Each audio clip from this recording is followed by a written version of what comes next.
Bom, irmãos, paz do Senhor Jesus, me fizeram a pergunta: quem são as duas testemunhas do Apocalipse? Bom, irmãos, nesse vídeo rápido aqui vou falar para vocês quem são as duas testemunhas. Primeiro, na verdade eu vou falar quem não são as duas testemunhas. Pelo menos uma resposta bíblica, né? Que nós só podemos falar baseado nas Escrituras, não é? Nós não podemos ir além do que está nas Escrituras, porque o próprio Salomão já dizia para que nós não podemos ir além do que está escrito para não sermos achados mentirosos, não é? Então esse princípio bíblico está também em Apocalipse, que nós não podemos tirar nem podemos acrescentar. E Deuteronômio 29 diz que as coisas reveladas pertencem a nós e aos nossos filhos, as não reveladas pertencem somente a Deus.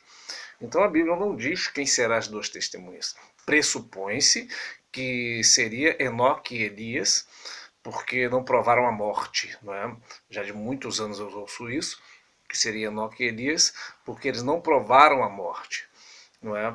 Mas muitas pessoas também não provarão a morte por ocasião do arrebatamento, pelo menos na linha escatológica a qual eu creio, e muitas pessoas também creem, né, que é a linha pré-tribulacionista.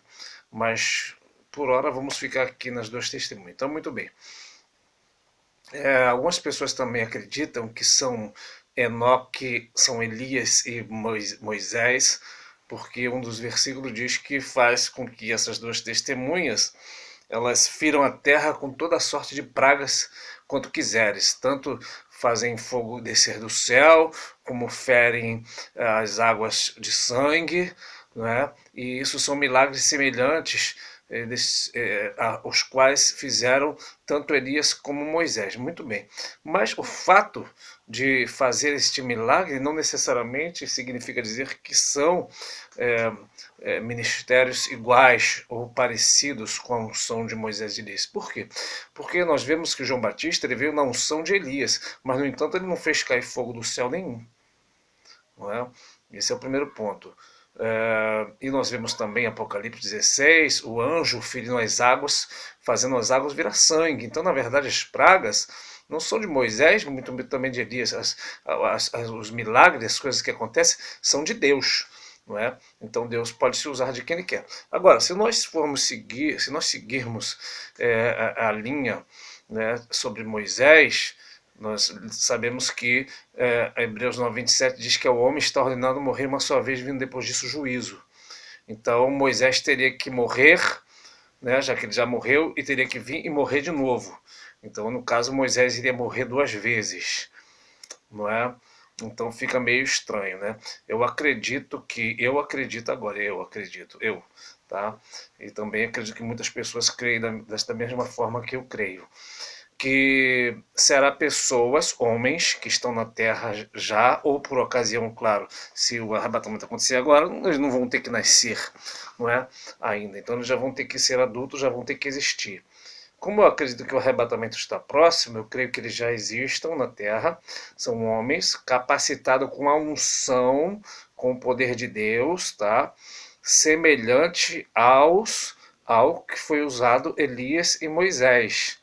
Mas lembrando de novo que não necessariamente uma pessoa que tem uma unção parecida com a de Elias vai fazer o milagre de Elias. Eliseu, por exemplo, teve a porção dobrada do Espírito que estava sobre Elias e não fez milagre nenhum. Só que a Bíblia diz que esses farão milagre.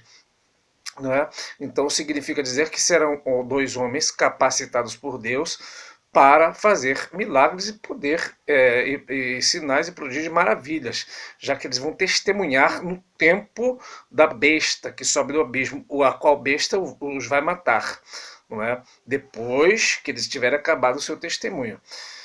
Também tem uma linha aí agora muito está sendo difundida na internet que falam que as duas testemunhas são o Antigo e Novo Testamento. Interessante, né? Que o Antigo e o Novo Testamento vai ficar morto por 3 dias e meio. Não é? Outra coisa interessante é que diz que as duas testemunhas ela profetizaram por 1260 dias, que equivale a 3 anos e meio. Não é? 3 anos e meio da grande tribulação. Acredito que a metade da grande tribulação, a primeira parte da metade. Não é? E vestir de saco significa jejum, oração, humilhação perante Deus. Não é? Não é o que fazem hoje essa papagaiada aí, que tem pessoas se vestindo hoje de saco e de jejum, no sentido literal, achando que é humilhação. Humilhação é estar se sujeitando àquilo que Deus tem determinado para nós. Sujeitáveis, pois, debaixo da potente mão de Deus, e ao tempo certo ele vos exaltará. Então, outra coisa também interessante é que algumas pessoas dizem que essas duas testemunhas são todo o povo da terra, de todo o povo de Deus, por ocasião deste acontecido de Apocalipse 11. Não é? Mas a Bíblia vai dizer em Apocalipse 11, verso 10, que esses dois profetas atormentaram os que habitam na terra. Então vemos o texto dizer bem claro esses dois profetas. Então serão dois homens, homens de Deus, claro, qualificados, capacitados, escolhidos pelo próprio Deus, os quais Deus já tem determinado que eles sejam essas pessoas, desde antes de criar de formar no ventre da sua mãe. E são dois profetas que vão atormentar. Aí eu te pergunto, como nós podemos entender que esses dois profetas vão atormentar os que habitam na terra? Porque eles virão com a pregação, tá, que estará na contramão do mundo de então. Né? O mundo vai estar adorando a besta, eles não. O mundo vai estar recebendo a marca da besta, eles vão estar pregando contra. O mundo vai estar em pecado demasiadamente grande, eles vão estar contra o pecado.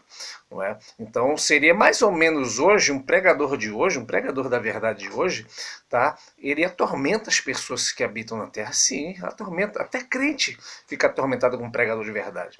Você veja que Paulo, ali em Atos, se eu não me engano, capítulo 24 a 25, ele vai pregar contra Félix, um governador, e a Bíblia diz que Félix, em um determinado momento, Paulo tratando da justiça, do juízo vindouro, da temperança, a Bíblia diz que Félix, pavorido ou apavorado, disse: vai-te, Paulo, por hora chega, depois tu me prega mais. Ou seja, Félix, o governador, ficou apavorado com a pregação de Paulo.